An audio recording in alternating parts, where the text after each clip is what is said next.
कि लोगों का ज़मीन छीन लिया जा रहा है, उनका अधिग्रहण, ज़मीन का अधिग्रहण ज़बरदस्ती कर लिया जा रहा है, उसके बाद विकास किया जा रहा है। वही विकास जो 75,000 आदिवासियों को विस्थापित करके सरदार पटेल की मूर्ति बनाई गई। अब अच्छा सरदार पटेल का मूर्ति देख करके आप विकास मानेंगे?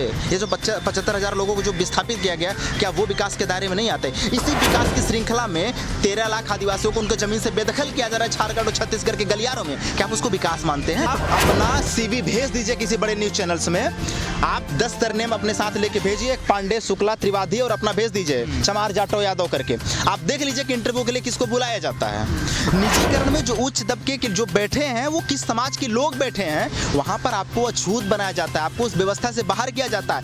जो नौकरियों में OBC को रिजर्वेशन मिलेगा या SC/ST को रिजर्वेशन मिलेगा, जब वो नौकरी जो है प्राइवेट कंपनियां हो जाएंगी, उसको बढ़ावा दिया जाएगा, उसमें जो है उसको रिजर्वेशन नहीं मिलेगा। मैं 1992 की तरफ आपको ले चलना चाहूँगा। 1990 से 1992 या उस दशक में आपको ले जाना चाहूँगा, जब पूरे देश भर में साहब कांशीराम का एक आंदोलन चला कि मंडल कमीशन लागू करो वरना कुर्सी खाली करो। पूरे देश भर में मंडल कमीशन को लागू कराने के लिए तमाम चेहरों ने आंदोलन किया, चाहे वो मध्य युग के जितने भी चेहरे हो, चाहे रामस्वरूप वर्मा हो, चाहे जगदेव बाबू हो, कर्पूरी ठाकुर हो, ऐसे बहुत सारे चेहरों ने रिजर्वेशन में OBC समाज को रिजर्वेशन देने के लिए मंडल कमीशन लागू करने की लड़ाई लड़ी।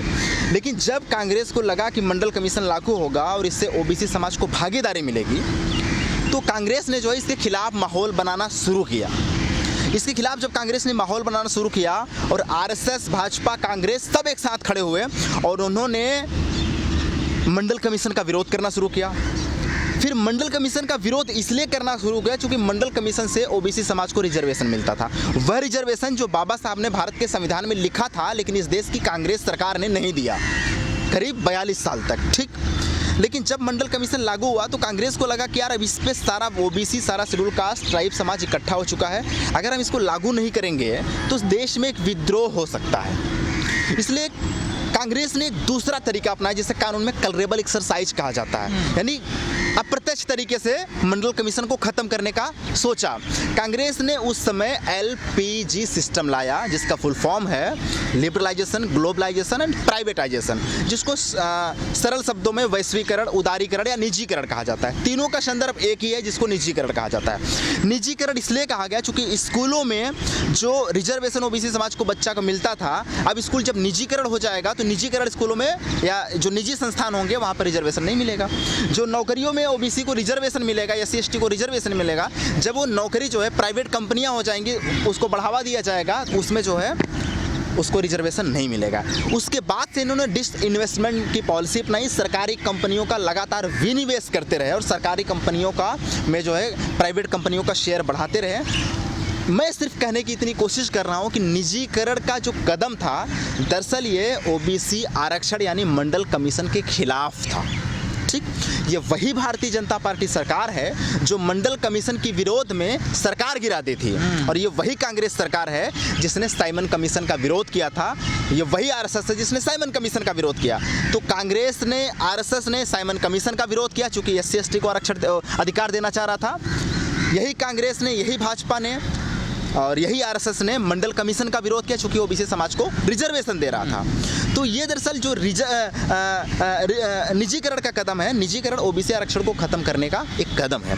वर्तमान में सरकार लगातार जिस तरह से निजीकरण की तरफ बढ़ रही है, यह इस बात का प्रमाण है कि सरकार इस देश को निजीकरण व्यवस्था को मजबूत करके आरक्षण पूरी तरह से खत्म कर रही है। और जब आरक्षण पूरी तरह से खत्म हो जाएगी और हम, निजी कंपनी होती किसकी है आप बखूबी जानते हैं, क्योंकि हमारे समाज के पास पैसा नहीं, सब सवर तबके के लोग ही बड़े बड़े कंपनी खोल के बैठे हैं, तो हमारे समाज के लोग वहाँ पर मजदूरी करेंगे, यानी उनके ऊपर डिपेंड हो जाएंगे। फिर से वर्ण व्यवस्था मजबूत होगी। निजीकरण का पूरा स्टेप आरक्षण के खिलाफ है, बहुजन समाज के खिलाफ है, संविधान के खिलाफ है, या एक शब्दों में कहूँ वर्ण व्यवस्था को लागू करने की एक सोचिश है। उसी संदर्भ में 40 शिक्षण IIT कॉलेज, ICI कॉलेज का निजीकरण किया जा रहा है, रेलवेज का निजीकरण किया जा रहा है, लगातार और सारी कंपनियों का निजीकरण किया जा रहा है। ये अनंत हेगड़े जो जिसने कहा था we are here to change the constitution, I am going to repeal the constitutions, हम सत्ता में आए संविधान को बदलने के लिए, वन अनंत हेगड़े का 88,000 BSNL के कर्मचारियों को बाहर निकाल फेंकने की धमकी देते हुए कहता है कि ये सब देशद्रोही हैं। आप कल्पना कर सकते हैं सरकार चाहती क्या है। सिर्फ मसला एक संस्था का नहीं है। लगातार जिस तरह से हम बात कर रहे हैं कि रेलवे का और स्कूल कॉलेज बैंकों का और एयरलाइन का भी, लेकिन इस इतने बड़े मुद्दे पर भारत का जो मीडिया है वो बिल्कुल खामोश है। और मुझे लगता है कि विपक्ष भी उस तरह से जो इस मुद्दे को नहीं उठा पा रहा है। तो इसके पीछे क्या आपको साजिश लगती है क्या? देखिए, जो मीडिया है, मैं हमेशा कहता हूँ कि मीडिया मनो मीडिया है, मीडिया मनी मीडिया है। मीडिया का पहला पर्पज जो है वो पूंजीवादी मीडिया है, यानी टीआरपी बटोरना, पैसे से मतलब है, पहली बात। लेकिन वो गौड़ नज़रिया है, वो सेकेंडरी पोजीशन है। उसका प्राइमरी फर्स्ट एंड फॉरमोस्ट जो उसका कॉन्सेप्ट है, जो उसका क्राइटेरिया है और उसका जो सिस्टम है मीडिया का, ये जो नेचर है उसका, वह है मनुस्मृति को फॉलो करना। तो मीडिया इस देश में ब्राह्मणिकल स्ट्रक्चर को फॉलो करना चाहती है। ऐसी तमाम चीज़ें जो ब्राह्मणिकल स्ट्रक्चर को मजबूत करती है, मीडिया उस पर खामोश रहती है। खामोश इसलिए रहती है क्योंकि मीडिया को पता है कि जितना निजीकरण होगा मीडिया को उतना ज़्यादा फायदा होगा, उतनी ज़्यादा मीडिया अपना संस्थानें बनाएंगी। और ये जो मीडिया में बैठे लोग हैं, ये तो बड़े बड़े कंपनियों के मालिक ही हैं ना, तो वो निजीकरण का विरोध क्यों करेंगे और आपकी आवाज़ उसमें क्यों दिखाएंगे? क्योंकि मीडिया की व्यवस्था उससे मजबूत होती है। पहली बात, अगर आप देखे होंगे, यह वह सरकार है जिसमें शनि देवल जो है बाकायदा सिग्नेचर करके अपने आप को संसद में अपना डेलीगेट्स प्रेजेंट करता है, हम नहीं रहूँगा, हमारी जगह कोई और हमारी बात रखेगा संसद में। यह संसद का निजीकरण होने जा रहा है। आप बाकायदा देख रहे हैं, लाल किले का बाकायदा पूरी तरह से निजीकरण हो रहा है। यह वह नरेंद्र मोदी है जो आत्मनिर्भर भारत की बात करता है, पर सच्चाई यह है कि वो रेल बेच देगा, वो कोयला खदान बेच देगा, वो इस देश के शिक्षण संस्थान को बेच देगा, वो इस देश की सारी व्यवस्था को बेच देगा, वो बीएसएनएल को बेच देगा, वो संसद को बेच देगा और कहेगा आत्मनिर्भर रहो, तुम अपनी व्यवस्था कर लो, हम सारे सिस्टम को बेचने जा रहे हैं। दरअसल नरेंद्र मोदी का जब वो कहता है आत्मनिर्भर भारत, इसका मतलब ये होता है कि हम सब कुछ बेचेंगे, अब तुम अपने निर्भर हो जाओ, अपनी व्यवस्था। लेकिन सरकार का तो हवाला है कि निजीकरण करने से रोजगार बढ़ेंगे, अवसर बढ़ेंगे, लोगों के लिए अच्छी सुविधाएं मिलेंगी, अच्छी सर्विस मिलेगी। भाई साहब, रेलवे में सबसे ज़्यादा रोजगार जो है रेलवे में मिलता है। निजीकरण करने से कौन सी अच्छी सुविधा मिलेगी? बेकार है ना। सर्विस लेके क्या करेंगे जब आपके पास सर्विस भुगतान करने के लिए पैसे नहीं होंगे? तो इस देश का आवाम जो है, मेट्रो चल रही है ना, नहीं चल रही है। इस देश का जो आवाम है, आपने देख लिया होगा, एक आपदा ही सबकी औकात समझ में आ गई ना। जिस देश की औकात भारत के मजदूरों को दिल्ली से बिहार पहुंचाने का ना हो, दिल्ली से यूपी तक पहुंचाने का ना हो, बॉम्बे से यूपी तक पहुंचाने का ना हो, वो बुलेट ट्रेन का पैसा दे पाएगा? और अगर आप मेट्रो की बात कर रहे हैं, आप देख लीजिए मेट्रो में किस तबके के लोग बैठते हैं और मेट्रो है कहाँ तक। सिर्फ ये मतलब ये जो 4 मेट्रो सिटीज़ हैं वही पूरे देश को बयान करते हैं। गांव में जाइए, गांव में जाइए, आप वहाँ पर देखेंगे हकीकत क्या है। आज गांव में रोजगार नहीं है, मनरे इस जो आपदा की वजह से आज इस देश का 90% जो शहरों में कमाई करता था वो गांव में चला गया है और इस समय ईंटा गारा कर रहा है, मजदूरी कर रहा है। मनरेगा से सरकार ने हाथ उठा लिया है, किसी और के यहाँ मजदूरी कर रहा है और लोगों के पास पैसा नहीं, घर द्वार भी नहीं रहा, मजदूरी से लाले पड़ गए, उनको भीख मांगने के कगार पे आ गए। कैसी व्यवस्था बनाना चाहते हैं? बढ़िया रेलवे स्टेशन, बढ़िया एयरपोर्ट, बढ़िया हाईवे देख करके देश का विकास नहीं होता। देश का विकास होना चाहिए इस नज़रिए से कि देशवासियों को लगे कि उनका विकास हो रहा है। Justice should not be done but it should seems to be done. Development just not should be done but it should seems to be done. लोगों को लगना चाहिए कि विकास हो रहा है। रोड से विकास नहीं होगा देश का?